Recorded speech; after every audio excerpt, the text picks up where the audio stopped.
But yeah, let's go ahead and kind of break this down. Again, I've not seen any of the ninth season at all. I haven't seen eighth season, and I think I look at a little bit of the seventh season. I think that's when the Thinker came in. So far as this episode is concerned, like I mean, I think it was really about the feels. They really kind of try to put a nice little bow on the reality of where this is going. This is the final episode, so they couldn't leave any threads to you know make us believe or perceive that things are gonna change or elevate.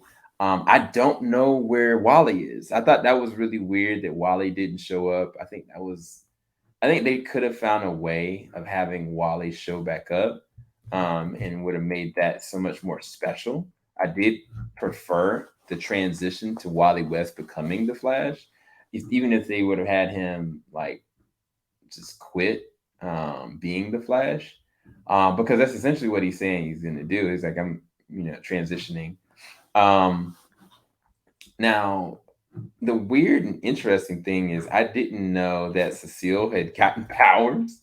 Or sorry, not gotten powers, but become a superhero. I knew about her mind control powers, but I didn't know she became a superhero.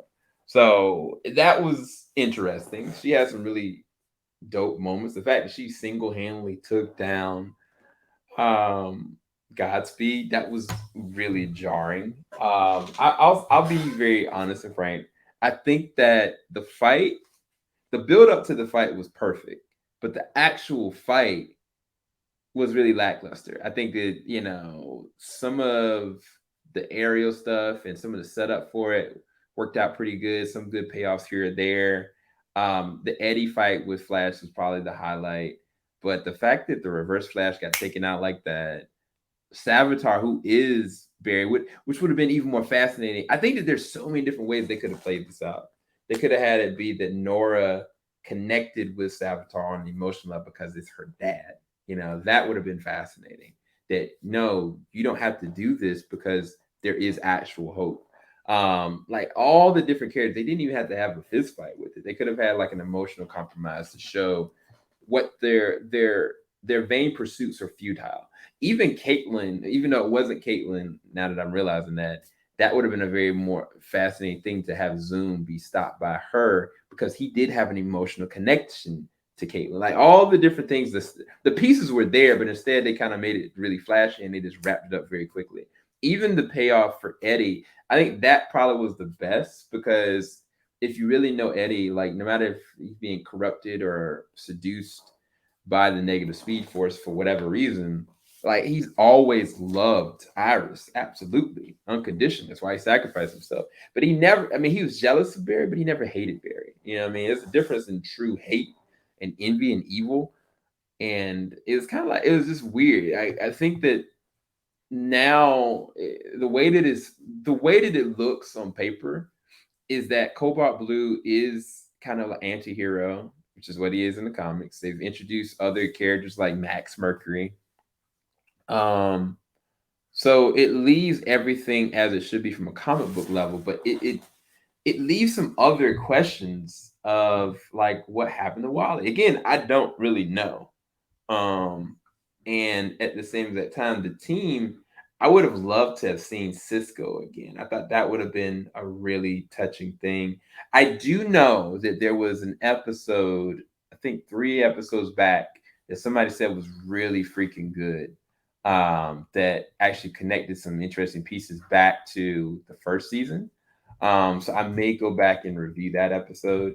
But I think what was a very bad wash was definitely their everything with Godspeed. Like it was just so lackluster, man. I didn't I couldn't get behind that at all. The other weird sad thing about this is that even though this is the end, right?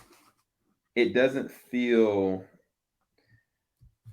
it doesn't feel emotionally resonant. Like even though I haven't seen anything in a long time, I don't really feel connected to what I just saw. Like I'm kind of like it's gone and that's it.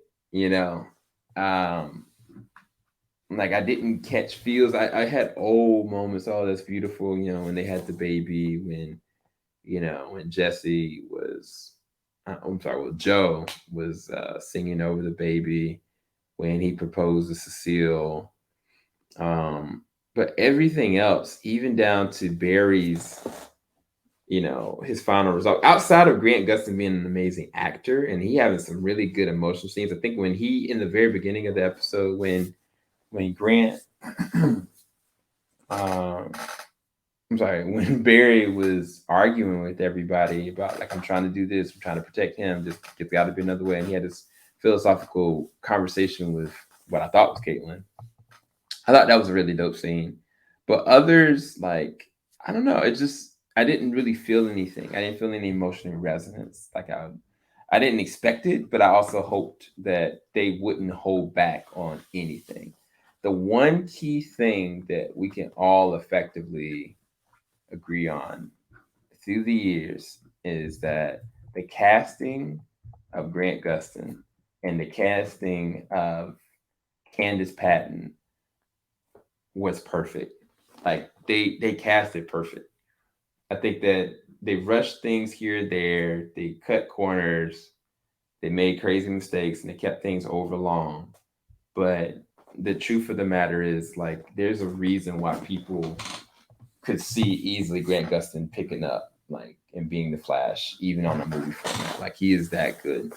And I still see it in him, which is very fascinating. So that is a positive thing. But everything else, it was really lackluster. It wasn't anything emotionally resonant. I didn't connect with anything necessarily, but the nostalgia was there, the feels were there at times. But yeah, that's my official review and last review of the Flash series until they come up with something else on television, which they may come up with, like a Young Justice live action. Who knows? I wish I would have done this for Titans, but I knew for a fact I had to do this for the Flash. So thank you guys so much for watching. I appreciate all of you guys being in here. It was like 9 of you guys. I think the more I started talking, y'all like, let me get out of here. But I just wanted to do a actual review for the very last episode of The Flash. I appreciate you guys so much. Make sure you like, subscribe, hit the bell button. And for you guys that are watching this on YouTube, I think the reaction, if you want to see the full reaction, it is on our Twitch. It should be in the description bar below. So go twitch.tv /TeamJVS. But it'll be in the description bar below. So if you want to see the full reaction. But yeah, I'm going to go. Peace, people. Thank you guys so much. And the Flash isn't over. That's all I'm going to say. Falling off the top of